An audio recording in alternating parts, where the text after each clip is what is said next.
be bumping. Hey guys, welcome to my first tutorial on the TGODdesigns channel.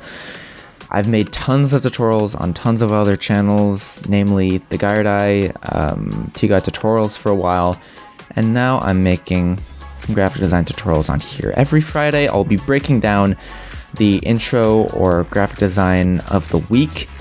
So today, this Friday, first Friday, I'm going to be breaking down Jobless Garrett's intro, which I made for him, and I'm going to be going in depth on some of the effects, techniques, and methods I use to create this intro so that you guys can learn and improve your craft as well, and hopefully become better motion graphic designers, better intro makers, better people, and just increase your knowledge. You know, I'm gonna become Ty Lopez in this series. I'm gonna just slap you with knowledge. So yeah, that's pretty much be going down. Here's a quick preview of the intro I'll be breaking down and show you guys the effects and techniques that went into.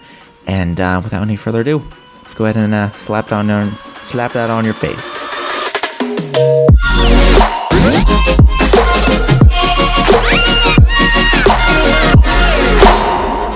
Alright, so that is the intro. I'll be showing you guys the behind the scenes for this week. That's the intro of the week, ladies and gentlemen. Did a speed show on Wednesday, and now I'm doing the BTS. That's how it works. But yeah, so this is the source project file here. As you can see, no BS. This is what it is, you know. This is it. This is the fancy mojo. It doesn't look like there's a lot of layers here. Trust me. You'd be mistaken. I mean, like, this is just one comp. You got like this comp, right? And then you got like this comp, and then it's just, it gets deeper. It's like a rabbit hole, you know. You think it's just one little rabbit hole, but then it's a lot of rabbit holes. Trust me, it's a lot. But anyways, I'm not sorry. Side tangent. I know. So first off, I asked you guys on the speed show upload this past Wednesday, like what you wanted to see me go in depth on, and I think the main things are the text you guys wanted to really see. I think Dr. Boom and a few other people mentioned I wanted to see the fancy text. I made the tutorial on the fancy text on my old channel a while back, but it's time we revisit it, because apparently there are more things to be discussed. So, ladies and gentlemen, here is the text file. I'm gonna go ahead and jump into this bad boy first. As you can see, you know, this is it. This is where the magic happens, you know. So instead of kind of breaking this down one by one, I'm actually gonna recreate this so you guys know I'm not missing any steps. You know, there's nothing left out. So let's go ahead and open up a new document. Call this tut text, like that. And I want it to be RGB color, not grayscale. Yeesh. RGB color, 8-bit. And yeah, I think that's good. Background contents should be transparent. I'm going to go ahead and click OK there.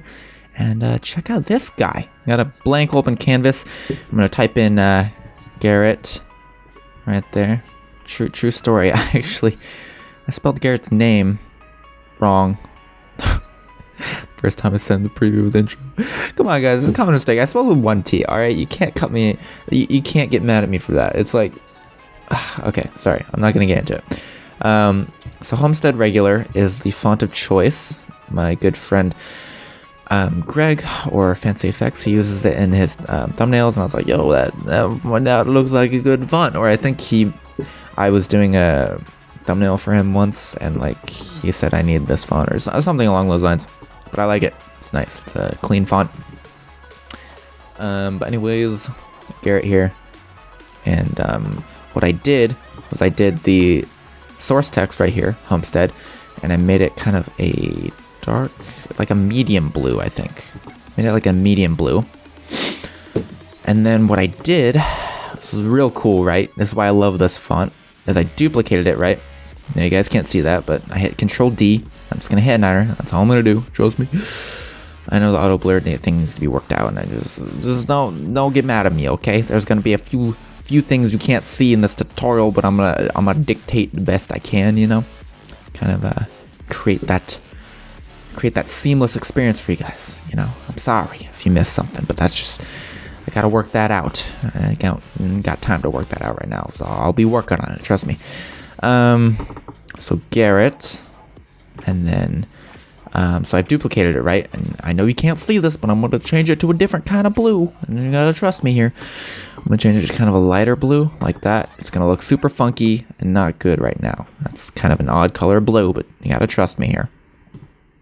Now I've done that. I'm gonna hit enter on my numpad to kind of accept those changes, or I can hit that check mark right there, whatever floats your boat. And then what I'm gonna do is actually I'm gonna go back into it, select it all, and then I'm gonna change this. And this is why I love this font. It comes with like different versions of the font that have like different. Oh my god, I love this. I absolutely love this. So I think Homestead 2 is the one that I used. Is this the one that I used? I can't tell. I think so. I think so. Is it? I really can't tell, guys, but hold on. Let's I think it's Homestead 3. I don't know. One of them. Yeah, you guys can play around on your own time, but like I used one of these pretty much like that. And then do I have like a border applied to this? Why is it so? Oh, what the heck's going on? Crisp? What's going on here? I think it's bolded. I think that's why it's doing this. Ah, yes. 'Tis bolded. We do not want the bolding. So I'm going to unbold this one because they have to be exactly the same size. We do not want the bolding, guys. The bolding is what destroys friendships. Trust you me. The bolding is not a happy time. Not a happy fun time. So I'm going to kind of create that guy. And as you can see, now I can hit Control T on my keyboard and move him down. And wow, like look at this, guys. It's just like, oh, can I line this up? I think that's lined up. Whoops, probably should not have moved that. But you can kind of see what's happening here. You know, it's taking shape. So I'm gonna duplicate it again, and I'm gonna choose like a different color on this one. And I think I'm gonna go like halfway in between, something like that. I'm gonna move him under. Oh god. Let me solo him by holding Alt on my keyboard and clicking the visibility thing, so I can just see him so I don't get confused. I'm gonna change this instead of Homestead 3, Homestead 2? Yeah, I think that's the one. I'm gonna exit out of edit text mode, and you can kind of see that's what's going on, you know? It's kind of creating this cool thing. And then I'm gonna duplicate this bad boy again. And then I'm gonna solo him by holding Alt on my keyboard and clicking the little thingy. And then I'm gonna go to kind of like, I don't know, man, like a really, or like, I don't know, like that color, I guess. Maybe like a dark color. I don't know, man. I'm just messing around. And then go to this guy. That's the only one left. And then I'm gonna unsolo this by holding Alt and clicking on it again. And you're gonna see that's what's going on. And now I can start to tweak it a little bit more. Maybe make this like, I don't know. I think like right around there is how I did it. And you can kind of see that's that. It's kind of spiffy, right? So that's how I made that text. I think this guy needs to be a little bit darker. I think like that's how it went down. And now we've created this, we want to start applying layer styles to it. Now, be careful. You can't just be like, ooh. Or, sorry. You can't just be like, ooh, right click, let's go to blending options. Let's do like a drop shadow and like do this. Because like, these are separate elements. So like, it's only affecting like one part of it, not the entire text. And that's a big no-no. We want to affect all the text. So what we got to do, we got to select all of them. We hit Control G on our keyboard or drag it down. My lower third's covering this, but there's a little folder icon down at the very bottom. You got to trust me here. And then you got to drag the folder thingy or hit Control G on your keyboard. Both do the same thing. Keyboard shortcuts for life. And you got to name this like, I think the drop shadow came first. So drop shadow. Yeah. And as you can see, they're now considered one element. Another way of doing this is making a smart object, but those are kind of hard to work with, and I only use them when I have to. I like groups, but they're limited in functionality, like I'll get to in a second. But yeah, so drop shadow here. And now if we apply blending options to the drop shadow, which has all of these child layers underneath it, you can see that it's considered one element. And we actually can apply blending modes, treating it as if it is one object. So that's pretty nifty. Now, drop shadow, we don't want a diffuse one like this. We want a non-diffuse drop shadow. So we're going to bring the size all the way down, and then we're going to bring the mode to normal, because if I keep it on multiply and I change it to something like blue or like red, I guess it kind of does work. But it'll get messed up if you put something behind it. So I always like to go back to normal, because like fail safe, you know. It's gonna be blue regardless of what's behind it, because blending modes, they can get a little funky depending on what layers it's being composited on top of, and like you don't want to have to worry about that. So I'm gonna change it to a nice blue right there, and then I'm going to make sure the opacity is all the way up, because otherwise that's weird. And then if you apply a stroke on top of like a half opaque drop shadow, it like changes the color. You don't want that. And I'm going to basically change the distance, and the angle should be straight down. And as you can see here, hey, it's looking like 3D text, boyo. It's pretty neat. And I'm going to go ahead and mess around, and I think that's about the color. It's not going to be perfect, guys. I'm not a color genie, but like, I'm working at it here. I'm working at it. And that's pretty much that. See, if we did the size, like, it's not going to be... Not we were. I mean, like, this could be a style that you might want to go for, but like, not me. You'll see why in a second. It gets deeper. It gets more insane. So Garrett, that's a certified Garrett right there. So I'm gonna center all this by hitting Control A on my keyboard and selecting the entire canvas. You can see it's kind of hard to see, but instead of selecting like that, I hit Control A. And it's going to select everything, and I'm going to select my drop shadow layer. I'm going to go to layer. It's been a while since I've done this. Layer, align layers to selection, and then horizontal centers. And I've actually added that as a keyboard shortcut in here in edit keyboard shortcuts. I've just done that to F3. So if I hit F3 and I center stuff, that's how you do it without the F3. So just thought I'd keep you guys in the know there. So there we go. Now I'm going to create another group on top of this, and the reason why I'm stacking groups like this is because the drop shadow is going to be applied, and then I'm going to start applying something else. See, if let me create a little example here. So I'm going to, up next is a stroke, and you'll see when I apply a stroke, it applies that stroke to the outside. Ooh. No, I have it selected to inside here. It applies that stroke outside of the drop shadow 3D like extrusion that we did, right? So that's all fun and dandy. But like, let's say we did like the drop shadow before, or we did a stroke before the drop shadow. So this is a fake scenario here. Stroke outside. You see the difference? So like one's doing like this, and then the drop shadow is coming after. So that's one way of doing it. And then see, the drop shadow comes after here. So I mean, like, it's up to you, like what you want. I actually think this looks kind of cool, and I think I might go with it, even though this is different from what I did in the actual text for Garrett's intro.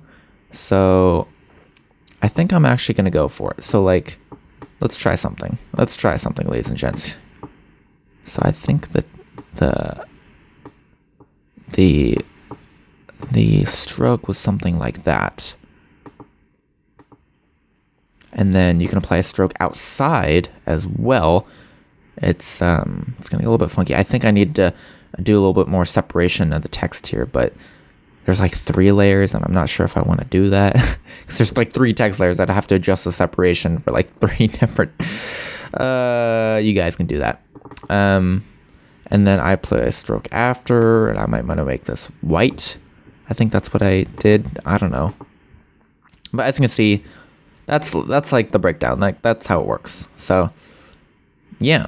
Now up next, I believe what I did, let me take a look here, is I did the bendy. So I don't know, I arced it. So in order to arc it, what you have to do is hit Control T to transform, and then you gotta like arc it by hitting this button. But you can see it's kind of grayed out. That's because you can't warp transform on a group. So I have to change this into a smart object.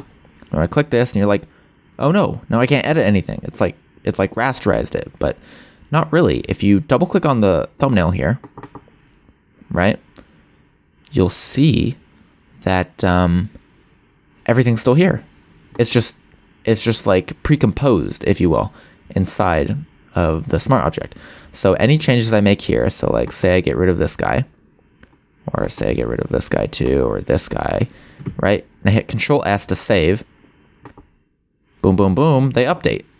But you have to save, so that's pretty cool. You can still go back and edit things, so it's not like there's no going back. Actually, I think I forgot to. Nope, everything's still there. Okay, it looked kind of weird for a second. All right, but now the key thing is when we hit Control T to transform, we can now warp transform. So I'm gonna go ahead here to warp, and I'm gonna change this to, I think I did, what did I do? I did arc lower for the top bit, I believe. And I changed the bend to about, what did I change it to? 10, 15? Definitely a small number, like 7 maybe, or like 5.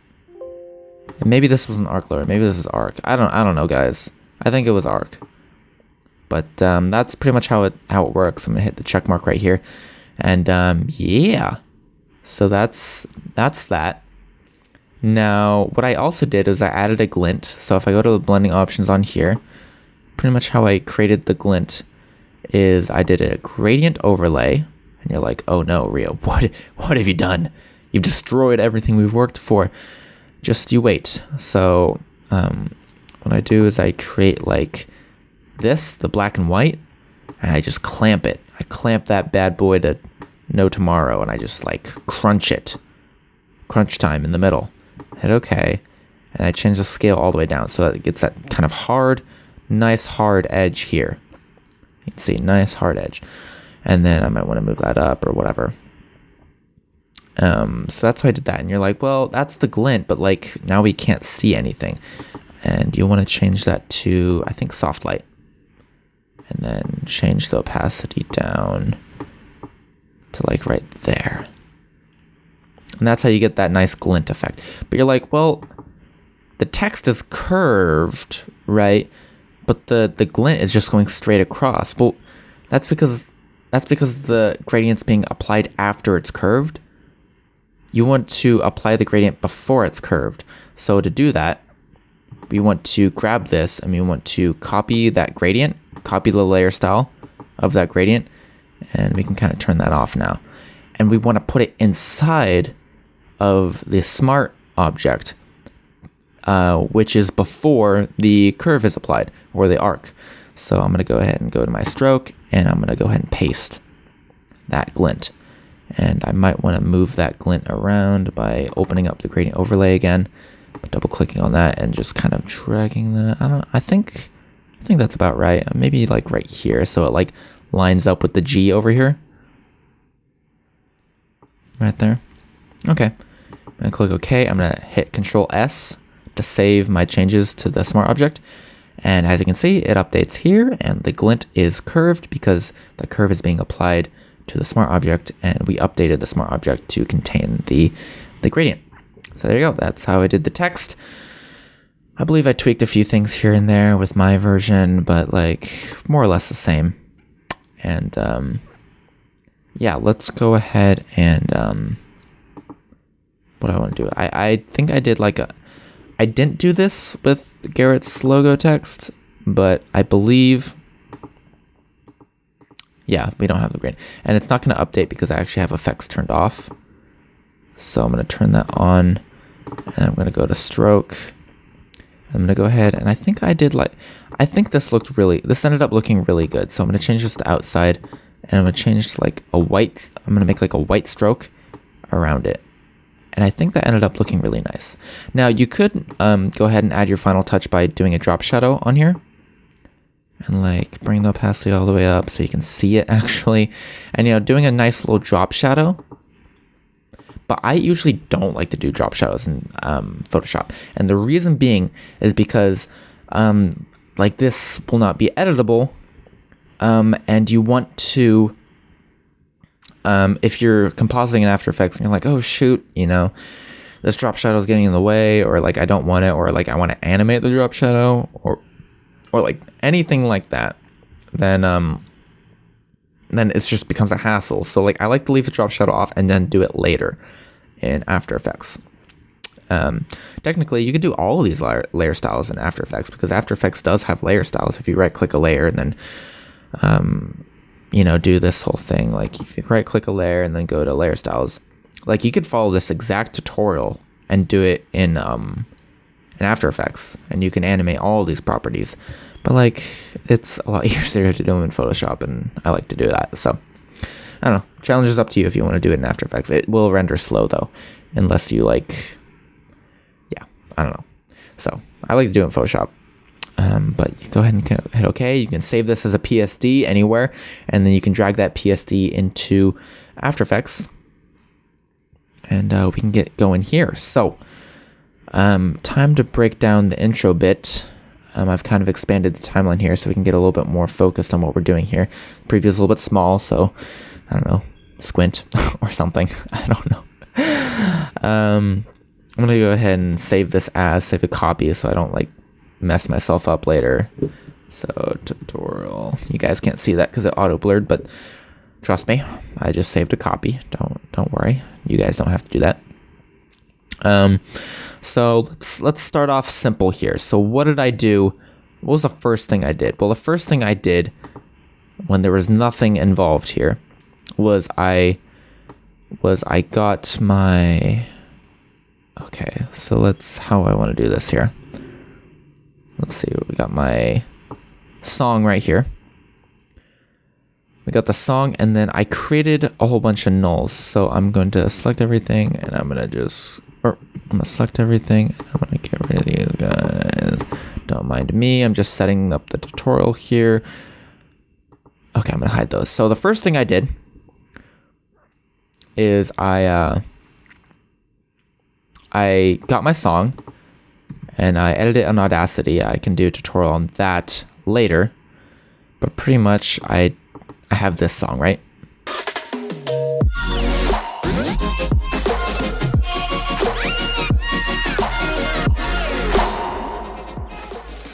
So that's my song. Pretty dandy, and that's what I'm going to be making my intro off of. Now the first thing I do with every intro is I pre-sync it, so I don't have to worry about it later, and I can just let my creative energy flow, and I don't have to worry about lining things up. So like, oh, come on, let's move over here. Come on, dude. So as you can see, I can scrub through, and if I hold Control, it kind of it plays it out as you're scrubbing. So what I like to do is I like to hit the little period or decimal on my number pad, and that just does an audio preview from where I'm at. So I like to go to like here, and sometimes you can get lucky if you open up the waveform, or if you click on your audio layer and hit LL on your keyboard, that'll bring up the waveform. You can get lucky and you can like see these peaks. So like that's a hit, that's a hit, that's a hit right there, that's a hit, and that will be a hit. So I like to go to like where it hits and go like one before by hitting page up. And then I like to kind of create a null. So like I'll create, actually let me get rid of these and just start from scratch. So like I'll create a new null by hitting Control Alt Shift Y and solo that guy so I don't see all the intro mess.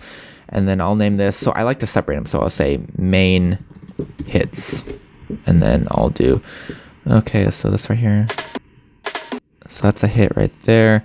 I have to go to the peak, go one before, and then I make sure my layer is selected right here, and then hit the asterisk on my number pad, or you can hit Shift 8, I believe it is. That's another one, and you can kind of just go through the whole comp doing this. You know, I'm not gonna do all of it because that's just craziness. But let's kind of do an example of like where it's hard to see, like you can't see it in the waveform. So like a hit right here, you can kind of hear it, right? It's the boom, boom, like the bass. So I usually like to do is I like to use my page up and my page down to navigate, and I like to page up like 5 times. 1, 2, 3, 4, 5. Okay, I can still hear the beat, so I'm gonna page down 5 more times, and I'm going forward. Okay, I can still hear the beat, so that means it's still ahead of my playhead. I have to go page down 5 more times. Okay, now I'm starting to not be able to hear it anymore. That probably means that I'm either right on it or I'm a little bit past it. So sure enough, if I go 3 more, I don't hear the bass anymore. Well, that means it's behind me, so I'm gonna go back 5. Okay, I'm on right there. And actually, this is a bad example because you can't see it. It's like right there. It's right there. It's that little bump right there. But that's kind of like, if you can't see it, that's how I do it. Like, I like to page down a few times. Can I still hear it? Okay, if I can still hear it, then it's still ahead of me. Go forward a few more times. Can I hear it? Yes, it's still ahead of me. And if I go to a point where I can't hear the beat anymore, or the hit that I'm looking for, then I like to go back until I can hear the full extent of the hit, and then I place my marker there. So that's the full extent of the hit, and then I'm gonna go ahead and put my marker there. So that's pretty much how I like to do it if I can't see the waveform. I used to just like, I believe in my old tutorial, I used to create a null, and then I used to just like play it and then hit the asterisk as I'm going.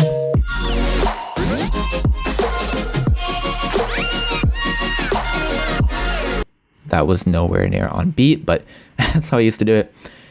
These markers are not accurate, and like, I don't know, it's better if you just go through and just do them. Spend your time here, because like a really good sync just makes an intro.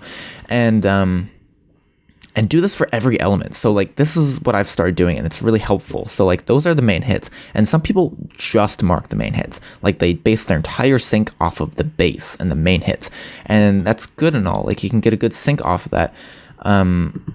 But like, it's so much better if you can sync to the highs and the lows, and like maybe the where you like for that. If you can sync to that, like, it just ties everything together. It's like dancing, but like, I don't know how to describe it. It's like if you just dance to like the beat, which I guess people do, but like, if you can incorporate, like, I don't know, gotta involve all spectrums of the music here, guys. I mean, you do what you want, like, you do you, boo boo, but like, I don't know, I think if you can sync to everything, it makes it a lot better. So hear the little ding, like the hi-hat, like right there. So so I'm gonna go to that, do the same method where I go forward 5 times, still hear it. Still, it's kind of getting cut off, so maybe back 2. I can hear the full thing, and then I'll make the marker there. And I'll name this one something like, I'll name it like hi-hat. As you can see. And if you mark that all the way through, then you can sync like scale bumps, like where you scale it up and like pump to the beat. You can do those on the main hits, but you can do like relief hits on the hi-hat, and you can like make it like bounce forward on the main hits and then recess, you know, like go back to its original scale on the hi-hats, and that way you can get the kind of like the boom, and then hold, and then retract on the hi-hat. So, because that's kind of how it feels like when you listen to a song, it's like engage on the main hits and then relax on the hi-hat. So like, you know, I don't know, basically just feel out, every song's different. You just gotta kind of like feel it out and kind of just plan out in your brain how you want things to go. And I'll just say it right now, like, you should not know how an intro is gonna go from the beginning. Like, it's a lot of experimentation, seeing what's going on. Most of my intros, I have no idea what I'm going to do when I start. I just feel the music and go with it. It'd probably be better for me to plan it out, but that's just not how I work. So I don't know. What else? People wanted a tutorial on the repeaters. So let's go ahead and unsolo everything. I might want to change it down to like a third because it's taking a really long time to render here. Or maybe even a quarter for that matter. It's going to look like complete garbage, but like, hey, what are you going to do? So this guy right here, this guy people wanted a tutorial on. The kind of swirly bits. So let's go ahead and open up a new comp here. And let's do the swirly bits. Swirly bits. I don't know what else to call that. You guys probably can't see this because of auto blur, but I swear to God, I'm just making a new comp that's 1920 by 1080. Square pixels, 60 FPS. I can go up to like half resolution now, and I'm gonna make it like 2-3 seconds long. I'll make it 3 seconds long. And then, yeah. Okay. Make a new comp. And as you can see here, empty comp, I want to create a new shape layer. So I'm just going to go ahead and get my my shape tool right here, my ellipse tool. And I'm going to go ahead and open this guy up full frame. And what we're going to do is we're going to create a shape layer right in the middle here. I'm going to open up my title action safe. And then I'm going to click and drag out a new circle. And I'm going to hit Shift to keep it a circle. And then I'm going to hit Control to scale it out from the center. And I'm going to create this guy kind of like yay big. I'm going to let go. And then I'm going to hit tilde on my keyboard to unfull screen that. And now what I'm going to do is I'm going to kind of, what do I do? Okay, so I'm going to start repeating this. So actually, I'm going to make this guy white. I'm making the fill here white. And I'm going to get my selection tool back. And then I'm going to hide my action title safe grid, because I no longer need to see exactly where the middle is. I'm going to make sure that the anchor point is at the exact middle, and I can do this by using Motion 2. If you guys have Motion 2, it's a great script. And I'll click that to center it. Or you could manually do it using the pan behind tool. That's a shortcut Y on your keyboard. Clicking and dragging the little anchor point and hitting Control to snap it, and snap it to the middle. And you want to do it for the layer. So I've done that for the layer, and you want to also do it for the ellipse, because they have two separate anchor points. And I don't think I can, I can't do it for this guy. I can't Control snap. So I think you have to actually twirl down into the transform ellipse and do the anchor point at 0, 0, and do that manually. And then that's going to move the anchor point. So you want to do this one first, because it's going to move the anchor point for this main layer anchor point, and then you want to center that. And then under Align, you can go here to Window and Align. You want to make sure that's selected. It's covered by my lower third, but the Align panel's down here. You just want to center it to the middle. And that's that. And now you've got a nice centered circle. It's a lot easier with Motion 2. You just got to click the center thing with that and that selected. And then that just does it for you. But that's the manual way. So now you want to see your ellipse is right here. But you want to repeat that ellipse. Now, if you have your ellipse selected and you click repeat or add repeater, you can do it that way, but I like to apply it to, oops, I'm going to delete my repeater here. I like to do it to the entire contents. So I like to select the contents, because I like to layer things appropriately, and then add repeater, and see that applies the repeater below. So it kind of works in like opposite hierarchy. You would expect like things above to be like layered, but like the repeater takes everything above it and repeats it. So if I just do it inside of the ellipse like that, if I add any ellipses below, they will not be repeated. But if I have it like under like this and I create a new ellipse like that, I just duplicated it by hitting Control D, it'll repeat both of these guys. So just a little bit of difference. I personally, just personal preference, I like to repeat outside of the ellipse itself, but that's up to you. Okay, and what I like to do here is on my first repeater, for the circular one at least, I like to go to position. I want to zero that out. So now it's being repeated a copy of 10 times. 10 times right here. But they're all being repeated in the same exact place, so like it doesn't make a difference. And if you move it out, you can kind of see, oh, okay, there's 10 there. They're just all scaled, or they're all positioned in the same spot. But we want them positioned in the same spot. What we want to change is the rotation. So this will also not make a difference right now. So I'm going to go ahead and change this. So if we want to evenly distribute 10 spheres in a full circle, we want to have a sphere copied every 36 degrees, right? Because if you have 10 circles and you want to evenly distribute them around 360 degrees, you do 360 divided by 10. So let's do 10 and then do 360 divided by 10. And that works out to 36. As you can see, it kind of like bulged out for some reason, right? So if I do that, it's like, whoa, they bulged out because if we open up the ellipse here and then the transform, it's not at 0, 0. So if we move the ellipse to 0, 0, you can see when we move it out of 0, 0, it's being repeated out in a circle. So as you can see, if we move down the copies, if we just have one, you can really see what's going on here. You can see like no tomfoolery, this is what's going on. So we're just moving it out, right?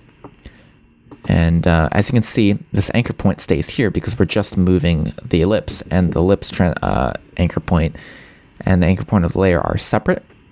So when you move this, you can see that the anchor point stays there, and that's important because if we apply the repeater outside of the ellipse, it's going to rotate around the anchor point.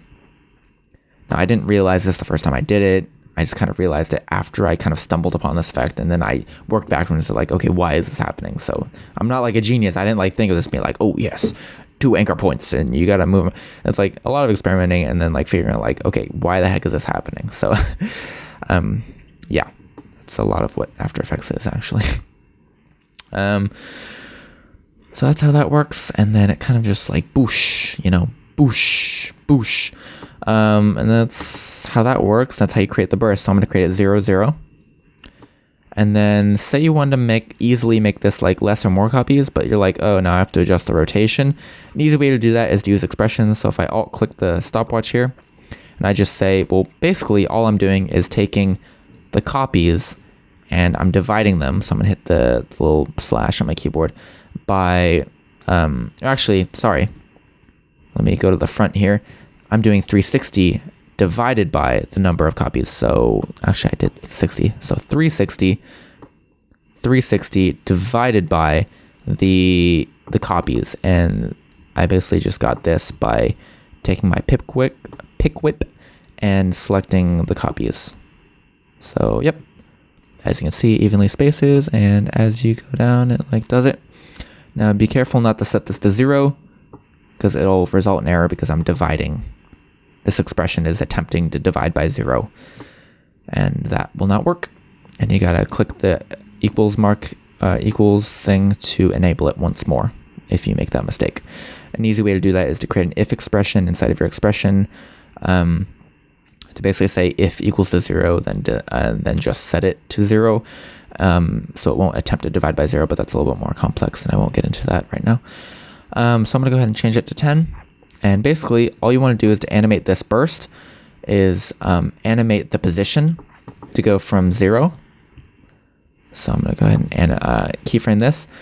About to 1 second, I'm going to make it, I don't know. Let's make it like here, I guess. I don't know. Yeah, so that's how you want to do that. So now if you play back, wow, that's amazing.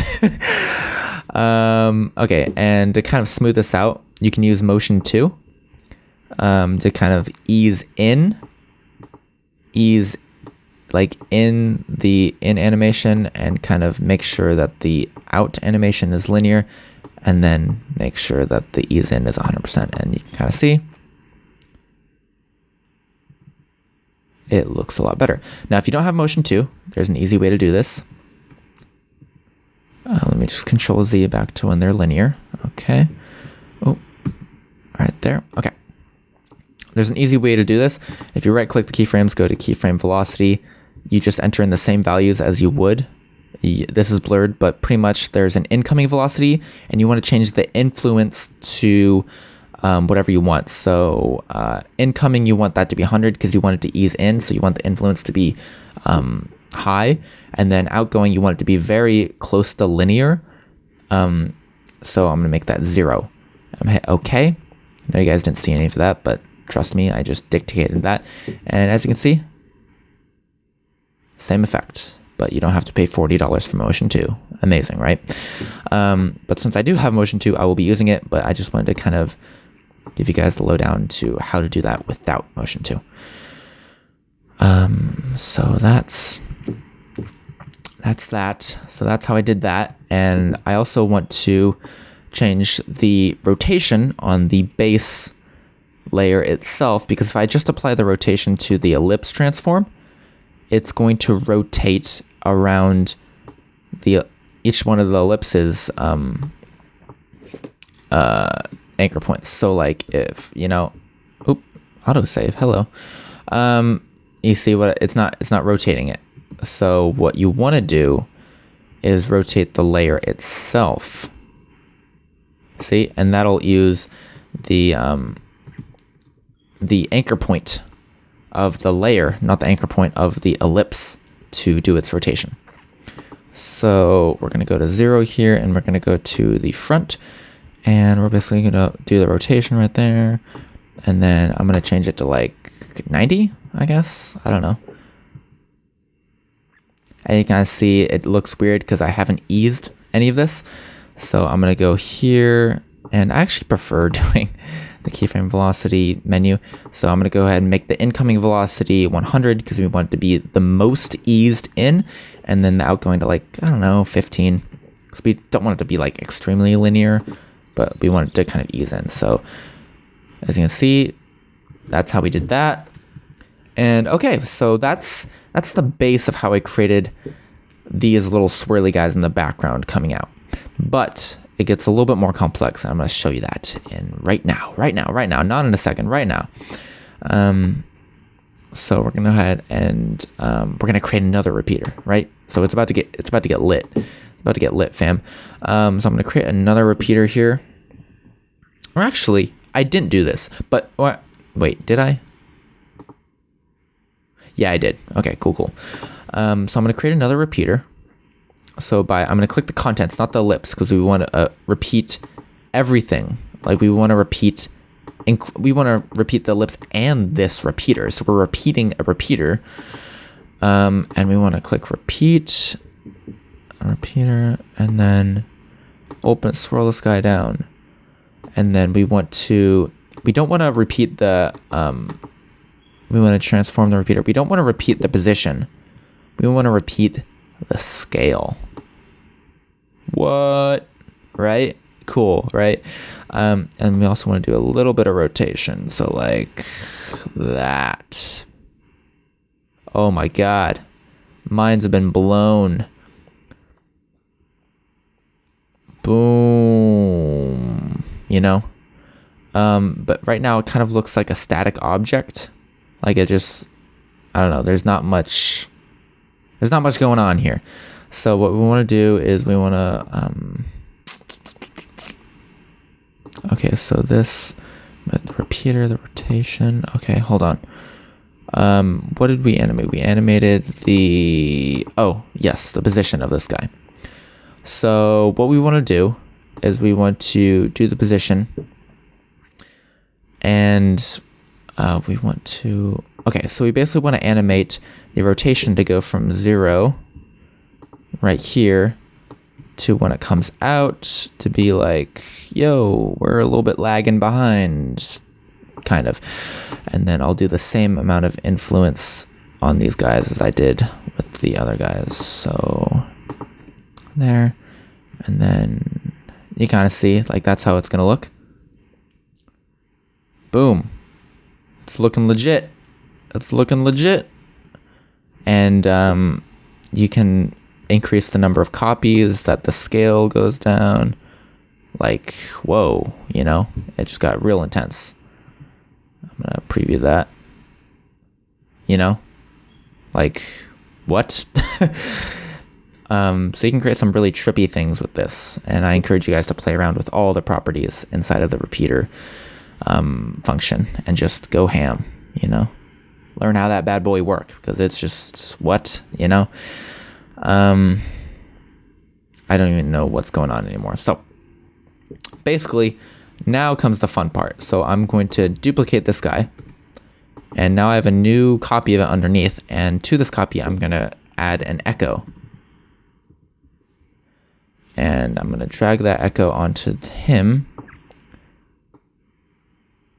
Okay, so right now it's being echoed, so I'm going to solo this guy, and we'll take a look at what's going on together. So I'm going to create the echo to 3006. So I'm going to create the echo time to negative 0.00006. And I'm going to create the number of echoes as 32, I think. Oh, one less zero, so negative 0.006. There we go. As you can see, we've kind of got this trailing effect now. And I think the decay should be 0.99. I actually don't think that made a difference. Okay. So now, if we go back to the starting frame, and it's going to take a lot longer to render, because it's doing it 32 times, you know. But as you can see, this is how we get that sort of like trailing effect. And especially when you ease objects, this trailing effect can look really dynamic and really cool. So that's how we did that. So that's basically how I created like the burst effect. And then I basically outlined these guys by applying Vegas, I think it is. Vegas. This is a janky way of doing it, I'm going to admit. And what did I do? I don't even know, guys. I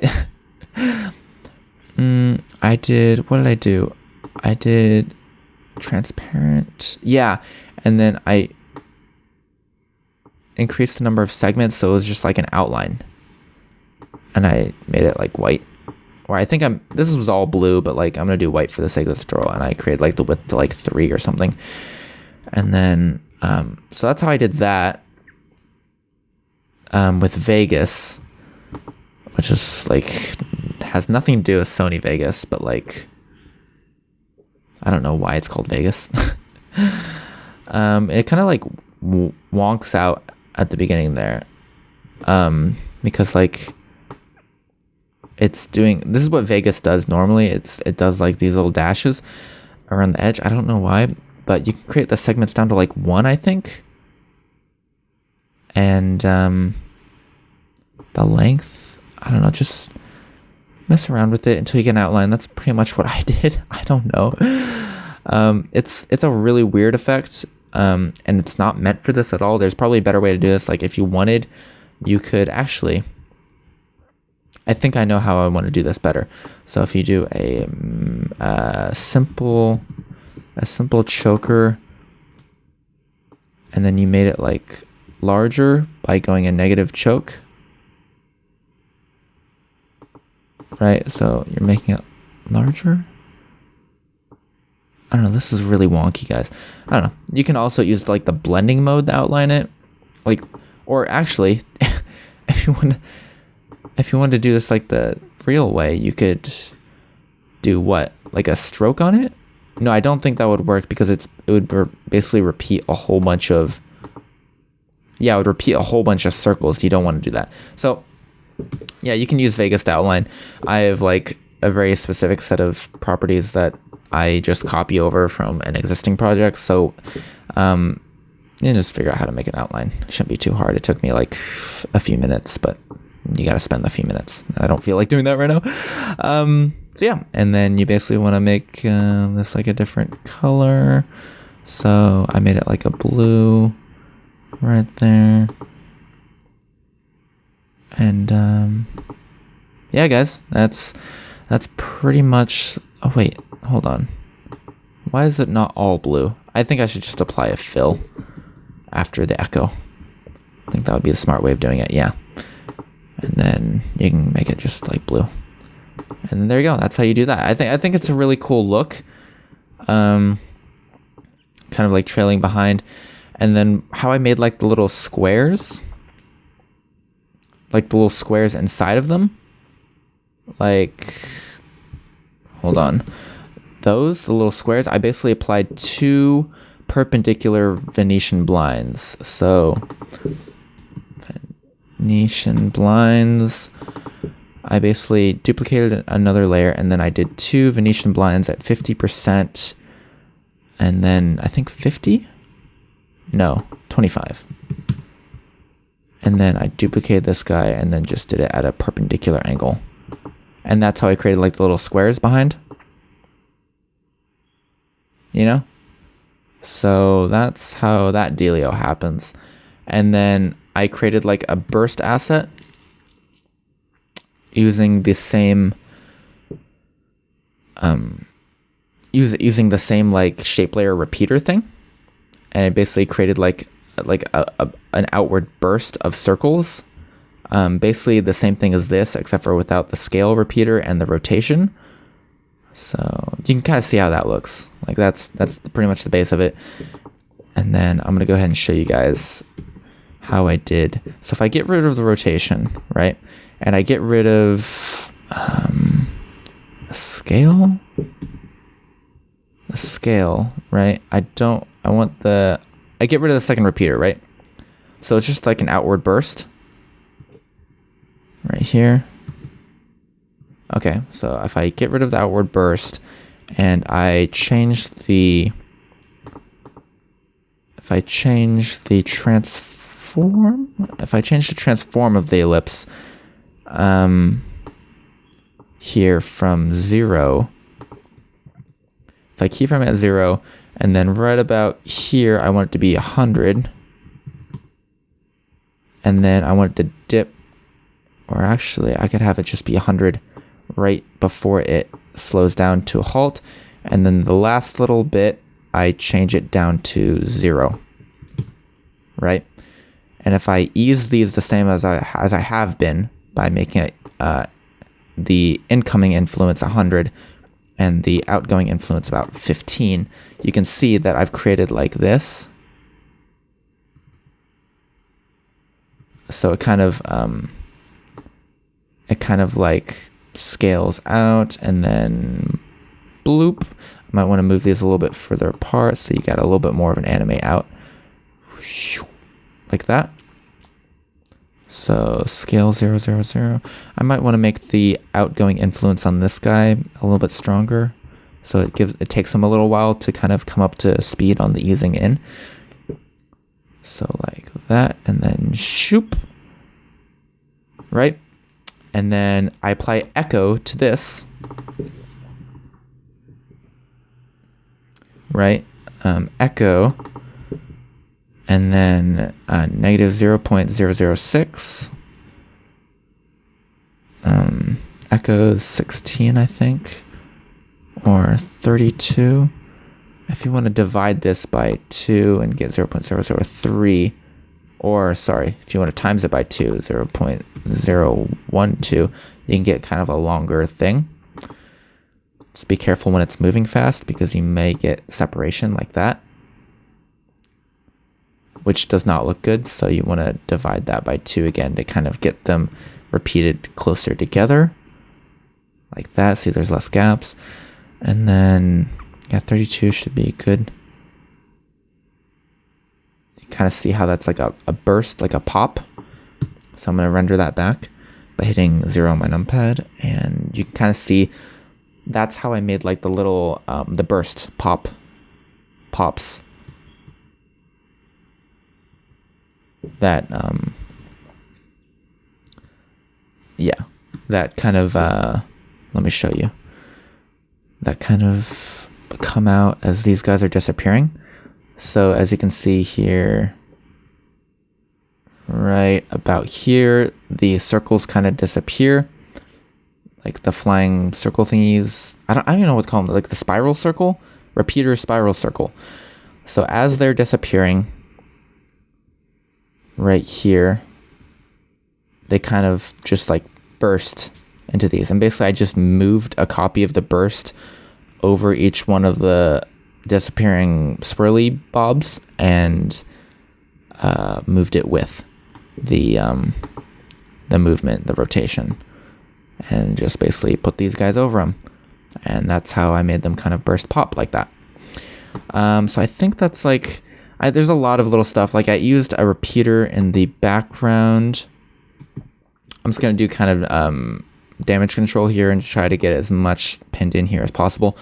In the background, you see there's shapes. It's basically a repeater of a hexagon with an offset position instead of rotation. I did CC light sweep across the name. Kind of just like a, if you see like a Garrett, I see I did like a light sweep here. If I unkeyframe that, I can show you how that will look. Like I kind of made this guy glint across on the light sweep. And yeah, that's how that guy worked. The kind of circular wipes, they go across the screen right here. Like these guys, the circular wipe things. If I solo those are simply, which one are you? You're that one. It's basically a mask, right? It's a mask with the expansion. So like this mask is like way off screen. And I made it way off screen because I can do the expansion basically to go from here to here. So I just basically animated the expansion and applied some influence to the ingoing and outgoing so that it kind of like smooths out the motion so it doesn't look like, I'll show you the difference. So like this is it with like, that's it with the ease. And if I control click those to bring them back to linear, like it looks nowhere like the same. So make sure you, on like every keyframe, you right click and you go to keyframe velocity and you change the incoming and outgoing influence. I usually like to leave the outgoing influence to something low and the incoming influence to something high, like especially 100%. Like most of the time I do 100%. And that's how you make all your motion look smooth. Sometimes you want to play with those numbers a little bit to get a more organic feel. But yeah, that's basically the gist of it. It's just a lot of trial and error with a lot of elements. Like there are many stages where it's like, oh, it's like, this doesn't look good. And you just got to keep plowing through that. Like there's a lot of stages where you're making it sure you're just like, this looks crap. But like, it's because you haven't finished. You gotta keep working at it. And like, Centro isn't perfect, but like, I'm pretty proud of it. So that's all you can do. And, yeah, just got to keep working at things. I did create like this border, so I'm gonna do a little bit of info on the border thing right here that kind of came in. So where's that? Where are you? Are you there? Well, let me find out which it is. No, it's not that. Where are you? Okay, so it's behind. Is it this guy? Oh yeah, it's like all of these guys. Okay, so it's these three. Okay, so let me just show you what these guys do. So basically, as like the beat hits, they kind of come in like that. So I'm gonna go ahead and hide everything but these guys, so we can kind of like focus on our work here. I'm gonna hide everyone except those guys. There we go. So let's take a look at the keyframes I have on these guys. So basically, I just animated. I have an effect called grid on here, and I basically made. So let me just do one of them for you guys. So I think this one is nice. Oop, no, that's the gray one. Well, I mean, we could do it on a white background, and you could still. No, it's hard to see. Let me do this guy. Nope, that guy's a track mat. Okay, this guy. This guy's easy to see. All right. So basically, I just have the border coming in right here, and let me just delete the grid effect so I can show you from the start. So grid. Right here, and then you see it makes all these grids, but you want to create the anchor at 0, 0. So that's the top left corner here, and that's where you want to start it. And then you want to create the sizing from the height and width sliders, and you want to do 1920 by 1080. That's how big you want the grid because you want it to fill exactly. And you see it's like showing this side but not this side because it's sizing from the origin. So if you pump this up, like, I don't know, it's good enough, but like, yeah, I mean, it's good enough. You can get nitpicky and be like, well, it's just a little bit off, you know, it's a little bit more on the top and left, but you know, if you don't want to be nitpicky, that you can just like do this guy, and that's how you animate that. And basically I just animated the border to go from like boom to like boom to like back. And then yet again, I want to change the ingoing and outgoing influence on the middle one. I want to ease them both out equally. So I'm going to create like 50 incoming and 50 outgoing. And then on these end guys, I'll just use motion V2 because I have it. And then I do like some medium thing. Oh, actually those should be zero influence because you want to like not use those end bits. So maybe something low, like 1% influence on these guys.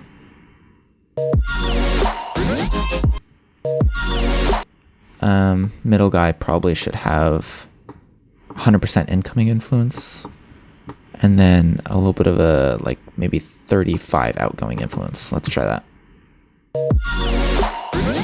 All right, now it just needs to be faster, so I'm going to select them all and hold Alt and drag them together.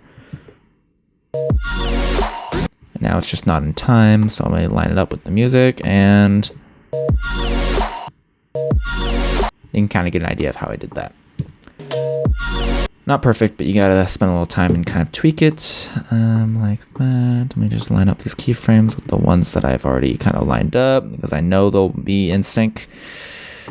And just really kind of... So there you go. That's how I did that. And then the color grading is nothing special. I just did like a little vignette maybe. Oh, I gotta turn off the soloing here and show all my layers. And the color grade was just standard. I did diffusion and magic bullet looks, and a few other things. Wow, this is taking forever to... I forgot like how... I'm also on my laptop right now, but like this thing took quite the while to render. I'm not gonna lie. It's pretty resource intensive. Yeah. And I believe, yeah, I just did, this is a magic bullet looks with just some curves applied, but the main color grade was in here on a magic bullet looks, what you want to call it, adjustment layer. And basically diffusion. Kind of gives it that diffuse look. I did lens vignette, and I blurred the edges. And then colorista was a big one for me. I always love colorista because you can just really just have some fun with the colors. And then I made it pop, which is a big plus. You always want to add pop, especially the 2D graphics. I did about, I don't know, it's so small. Geez, this 4K on the screen makes it look so small. What number is that? I don't know, 30. Yeah, some programs don't have scaling, and it's like, what are you doing? And then I just really made it pop with the curves. So if I just apply all those again, or actually they're all applied, yeah. And I don't think I had the curves on. I think I turned the curves off, but like, wow, I should have left those on. What are you doing, Rio? Actually, no, that kind of blows it out a little bit. Never mind, we'll turn that back off again. Yeah, man, that's pretty much the grade. Basically play around with magic while it looks. That's like half the fun. Just coming up with new looks. Never ever just do the same grade over and over on like different intros. Like, it's no fun. On the background, I just had CC Starburst with some echo applied. So it kind of gives it that like elongated instead of just particles look. And yeah, man, the little swirly bobs, those are just circles with mini circles behind them with echo applied to the mini circles. So they kind of create like this trail, and I kind of just move them around with the beat. And yeah, so I think that's where I'm ended off. This is an extremely long tutorial. I'm going to do my best to cut these down, or maybe you guys like them long. It's my first one. There's lots of experimenting going on. But yeah, man, that's pretty much that. I know it's just been an hour. God, an hour long. You know what? Screw it. You guys are going to hopefully learn a lot from this. And if you watch all the way to the end, then you are a true champ. So, yeah, if you're listening to my voice right now, hats off to you, bro. Like, you made it. Like, you're done. Like, GG. Like, I don't know. You could have just been listening to this, like, with your headphones, or I don't understand you. You are what are you doing? Why are you still watching this? But if you enjoyed this, make sure to leave a like. And chances are, if you're watching this far, like, this probably helped you. So share the love with your friends. Like, I don't know, man. Like, share this video with like your dog, your cousin, your grandma, your mom, your uncle, your uncle-in-law. Are uncles-in-laws a thing? I don't know. Yeah, that's pretty much that. I'm gonna go ahead and say goodbye now. I don't know how to do my outro because like it's been so long since I've done a tutorial. Hopefully this wasn't too rambly, but yeah. See you guys on Monday for an outro for Jobless Garrett. But okay, I'm gonna leave now. Subscribe, please. Subscribe. Okay.